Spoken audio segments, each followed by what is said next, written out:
നമ്മളിന്ന് പരിശോധിക്കുന്നത് some if എന്ന് പറയുന്ന വളരെ ഉപയോഗപ്രദമായ ഒരു ഫംഗ്ഷനെ കുറിച്ചാണ്. ഒരു ചെറിയ എക്സാമ്പിൾ മുഖേന നമുക്ക് നോക്കാം. ഇവിടെ ഒരു ഐറ്റം ലിസ്റ്റ് ആണത്. കുറേ ഐറ്റത്തിന്റെ പേരുണ്ട്: ടൊമാറ്റോ, ആപ്പിൾ, ഓറഞ്ച്, മാംഗോ. അതേപോലെ അതിന്റെ ടൈപ്പ് എഴുതിയിട്ടുണ്ട്: വെജിറ്റബിൾസ്, അതേപോലെ ഫ്രൂട്ട്സ്. അതേപോലെ അതിന്റെ സെയിൽസും എഴുതിയിട്ടുണ്ട്. നമുക്കിതിൽ ഫ്രൂട്ട്സിന്റെ മാത്രം സെയിൽസ് കാണണമെന്ന് കരുതുക, അല്ലെങ്കിൽ വെജിറ്റബിൾസിന്റെ മാത്രം സെയിൽസ് കാണണമെന്ന് കരുതുക. അങ്ങനെ നമ്മൾ കാറ്റഗറി കൊടുക്കുന്ന ഏതെങ്കിലും ഒരു കാറ്റഗറിയുടെ സെയിൽസ് നമുക്കിവിടെ കാണണമെന്നുണ്ടെങ്കിൽ വളരെ ഈസി ആയിട്ട് നമുക്ക് സം ഇഫ് കൊടുക്കാം. സം ഇഫ് കൊടുക്കാൻ നമ്മൾ ആദ്യം ചെയ്യേണ്ടത് ഈക്വൽ ടു, അതിനുശേഷം സം ഇഫ് എന്ന ഫംഗ്ഷൻ കൊടുക്കുക, ബ്രാക്കറ്റ് ഓപ്പൺ ചെയ്യുക. നമുക്ക് ഫ്രൂട്ട്സിന്റെ സെയിൽസ് ആണ് കാണേണ്ടത്. ഫ്രൂട്ട്സ് ഉള്ളത് ബി എന്ന ആ കോളത്തിലാണ്, ടൈപ്പ് എന്ന് പറയുന്ന ആ ഹെഡിങ്ങിന് താഴെ വരുന്ന കോളത്തിലാണ്. അപ്പം അതുകൊണ്ട് നമുക്ക് ആ കോളത്തിൽ നമുക്ക് വേണ്ട ആ റേഞ്ച് സെലക്ട് ചെയ്യാം, B1 മുതൽ B8 വരെ. ഇനി അതിൽ എന്താണ് നമ്മൾ കണ്ടുപിടിക്കേണ്ടത്? ഫ്രൂട്ട്സ് ആണ് കണ്ടുപിടിക്കേണ്ടത്.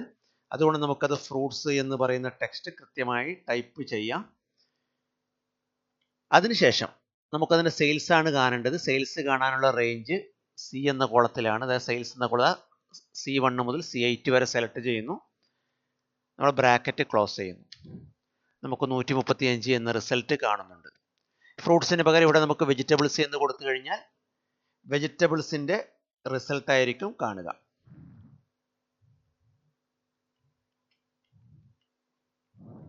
നോക്കാം, വെജിറ്റബിൾസിന്റെ കാണുന്നുണ്ടോ നോക്കാം. വെജിറ്റബിൾസ് എന്ന ബ്രാക്കറ്റിൽ കോട്ടിൽ കൊടുക്കേണ്ടി വരും. 130 എന്ന് കാണുന്നുണ്ട്. അപ്പം ഇതിന് പകരം നമുക്കിവിടെ വെജിറ്റബിൾസ് എന്നോ അല്ലെങ്കിൽ ഫ്രൂട്ട്സ് എന്നോ കാണുന്നതിന് പകരം നമുക്ക് ഡയറക്റ്റ് ആയിട്ട് ആ സെർച്ച് ചെയ്യേണ്ട സംഭവം ഇവിടെ ടൈപ്പ് ചെയ്യുക. എന്നിട്ട് ആ വെജിറ്റബിൾസ് എന്ന് എഴുതിയ സ്ഥലത്തിന് പകരം നമുക്ക് ആ സെൽ അഡ്രസ്സ് സെലക്ട് ചെയ്യാവുന്നതാണ്. ഉദാഹരണം E5 എന്ന് പറയുന്ന സെൽ അഡ്രസ്സ് ടൈപ്പ് ചെയ്യാവുന്നതാണ്. അപ്പം നമുക്ക് ഫ്രൂട്ട്സിന് 135 എന്ന് കിട്ടുന്നുണ്ട്. അത് നമുക്ക് മാറ്റിയിട്ട് വെജിറ്റബിൾസ് എന്നാക്കിയിട്ട് മാറ്റാവുന്നതാണ്. അപ്പം 130 കിട്ടുന്ന കാണാം. വളരെ എളുപ്പത്തിൽ നമുക്ക് ഈ ഫംഗ്ഷൻ ഉപയോഗിക്കാം. Thank you.